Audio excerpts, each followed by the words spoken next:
Hello. Ẹ̀yin èèyàn mi, a kú ojúmọ́ o, tó mọ́ wa lónìí o, a kú ìsinmi. Òní o, ìsinmi ayọ̀ la ó máa ṣe o. Ní ti ọjọ́ ayé o, in Jesus name, amen.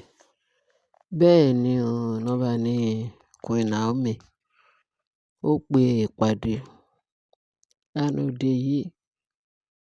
Ó ní ó pe gbogbo àwọn olórí pátá tó wà láàfin.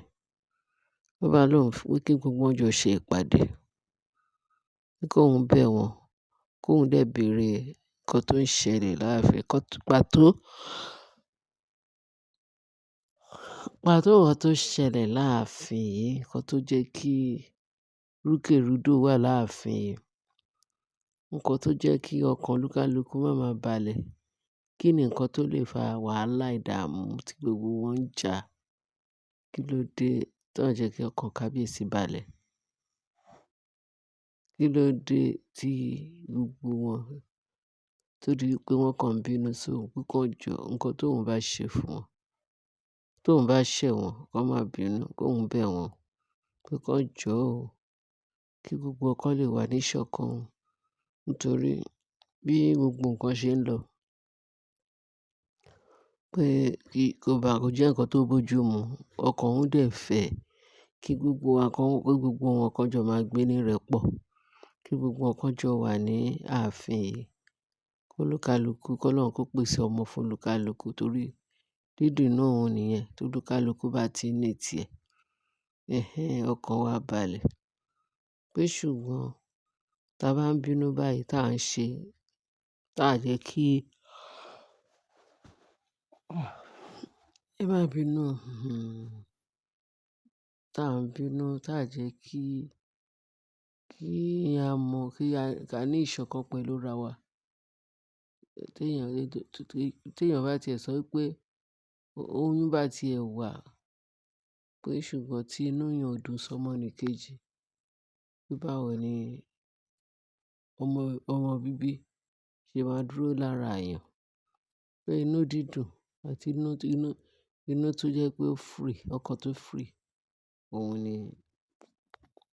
òun lóyún lè dúró lára èèyàn. Pé bẹ́ẹ̀ àdúrà tóun ní pé kólúkálùkù ní ọmọ fún kábíyèsí ní ààfin. K'Ọlọ́run á dá wa lóhùn ayọ̀. Pé nǹkan tó ṣẹlẹ̀ ni pé òun fẹ́ fi àsìkò yìí bẹ̀ wọ́n, kólúkálùkù ká sọ opinion ẹ̀, nǹkan tóun bá ṣe torí òun fẹ́ ìrẹ́pọ̀. Pẹ̀lú bí kábíyèsí ṣe ń sọ pé ẹ máa lọ. Pé òun lòún sọ fún kábíyèsí. Pé kí ló ń jẹ́ bẹ́ẹ̀? Máa lọ lénìí, ó máa lọ lọ́la. Pé òun ló sọ fún kábíyèsí pé kó fi wọ́n lẹ̀, pé òun ló ń bẹ̀bẹ̀. Pé torí ẹ pé ìdí ẹ̀bẹ̀ yìí ni pé kí gbogbo nǹkan wà ní ọ̀kan ṣoṣo ọ̀wọ̀. Pé torí ojú ẹyẹ tó ẹyẹ fò láì faragbára, pé kó jọ kí gbogbo nǹkan wà ní ìrẹ́pọ̀. Olúkálùkù máa ṣe tiẹ̀ láàfin. Kí a má bínú mọ́. Pé ìdí nǹkan tóun ṣe ní kóun pe ìpàdé yìí, kóun bẹ ẹni tóun bá ṣẹ̀ o. Pé kóun bẹ̀, kó forí jì òun. Wọ́n ní bó ṣe ń sọ ṣá ni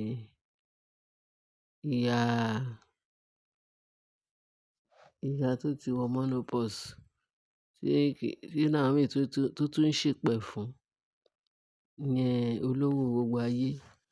Òun ló fẹ́ ra gbogbo wọn pa. Òun ló fẹ́ ra ayé pa, òun fẹ́ rìn kiri. Olówó ń sọ̀rọ̀. Wọ́n ní bí ìyẹn ṣe dìde pé Naomi, òun ò máa mọ̀ pé ìwọ ló pe ìpàdé yìí. Àwọn máa rò pé kábíyèsí ló máa pe ìpàdé yìí. Pé ìwọ ló pe ìpàdé, tóun bá mọ̀ òun ò ní wá. Ó ní kó wo òun dáadáa. Pé àrífín ẹ máa pọ̀ o. Àbí ìwọ yìí náà kọ́ ni? Ìwọ ọmọ pẹ́níṣì ni ìwọ wá ń fi ìlọ̀kulọ̀ lọ àwọn. Ṣùgbọ́n ìpàdé tó pe yìí kó yá mọ̀ lọ́kàn rẹ̀ pé òun ò sí nínú ìpàdé yìí tó lè wá náà wọ́n. tóun máa wà nínú àwọn tó bá máa fún ní ìmọ̀ràn pé báwo ni tí ẹ ṣe jẹ́. Ó ní láyé ẹ̀ pé kó má fi ojú kékeré wo òun mọ́, kóun bá lè ṣe kíni, kóun sọ nǹkan tó ń bí òun nù. Pé ṣé ìwọ ò gbọ́, tó ò tiẹ̀ gbọ́ràn, ṣé ò ríran?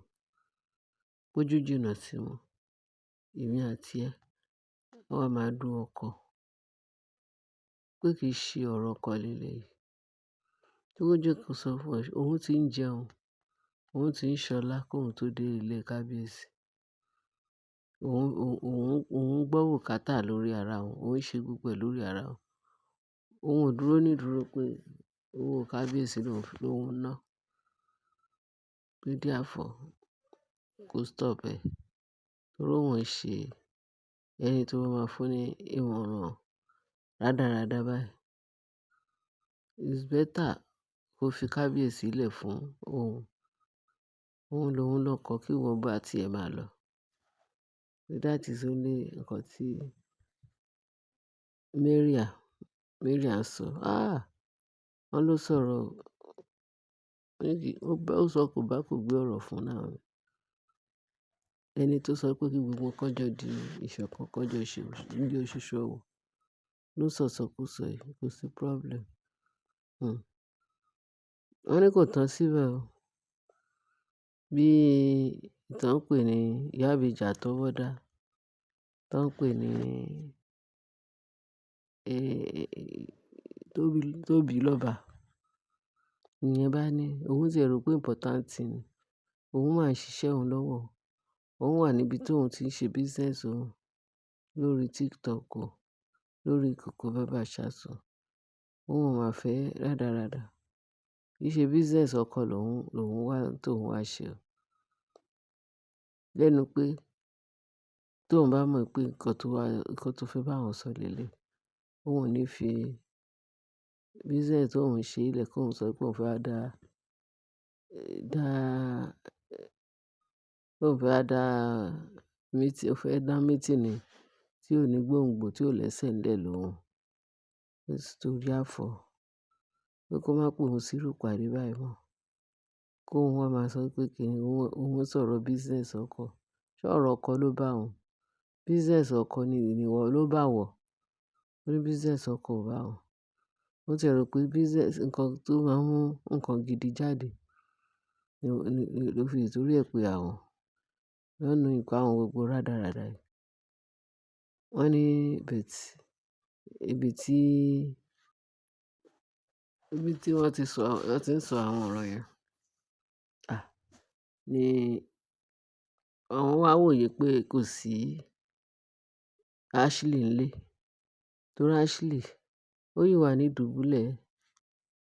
ìdùbúlẹ̀ ibi tí Ogunjayé ti mú mọ́lẹ̀, tó ti fẹ́ fà á já níbi tó ti lọ jalè, tó fẹ́ lọ gbé Queen Naomi's crown, adé Naomi níbi tó fẹ́ lọ gbé. Bí Ogunjare ṣe strike ẹ̀ down, tó fà á bí ìgbà tó fà iṣu ẹran tó fẹ́ fà á já. Wọ́n ló yìí wà níbi tó ti ń rànmù, níbi tí Ogunjayé ti dá sẹ̀ríà fún. Pé títorí ẹ̀ ni ò ṣe bá wọn wá sí ìpàdé yẹn. Pé bóyá tí ẹ̀ gan ni ìbá le jù. Ṣùgbọ́n ìwọ̀nba àwọn tó sọ̀rọ̀, Tóbilọ́ba àti Mariam, pé àwọn tí ta gbọ́ tí wọ́n sọ̀rọ̀ nìyẹn o. Àì tí mọ àwọn tó kù o. Àwọn tó kù ò tíì sọ̀rọ̀. So, nǹkan tí mo ní kí n sáré wá sọ fún yín nìyẹn. Pé ẹ wo ẹni tí wọ́n ti torí wọ́n ń jẹ ọ̀sán, tó ń gbàwẹ̀ táwọn náà ń jẹ ọ̀sán. Queen Naomi fẹ́ kí gbogbo wọn wà ní ìṣọ̀kan. Àṣé torí ẹ ni Naomi ṣe ń dákẹ́ fún wọn láti ìjọ́ yìí. Pé ó kàn ń páyà pé tí gbogbo wa bá wà ní ìṣọ̀kan, ìyẹn náà bá dá o. But eléyìí tí gbogbo wọn bá wọn jà yìí. Lídà àti Naomi pé kí gbogbo wọn kọ́jọ máa gbé ní ìrẹ́pọ̀ àti lálàáfíà. Olúkálúkú máa ṣe tiẹ̀ láàfin ẹ̀. Òun tí ẹ fẹ́ pé kí kábíyèsí lẹ́nìkan fún òun. Nǹkan tẹ́ni ẹlẹ́ni ń lérò nìyẹn o. Tó lérò pé bóyá tóun bá spin wọn, tóun bá fi ọ̀rọ̀ jómitórọ ọ̀rọ̀, bóyá olúkálùkù á release ọkàn ẹ̀ wálẹ̀, káwọn lè jọ máa ṣe àṣepọ̀ láàfin. Kíjà parí, kọ́tẹ̀ parí. Àṣé àwọn people yìí, wọ́n máa fi àáké kọ́rí o. Pé àfi kí Naomi lọ fún wọn. Àwọn àti Naomi ò sí ní gáǹgì tán lè máa fọkàn papọ̀. Ibi tán forí tì náà forí tì sí. Pé kí Naomi páàkì ẹrù ẹ̀ kó kúrò láàfin fáwọn.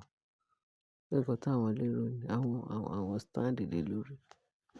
Ìpàdé èèyàn kò ní meaning náà, kò ní gbòǹgbò. Wọ́n ní bí Naomi ṣe yà kúrò lẹ́yìn àárín wọn ni.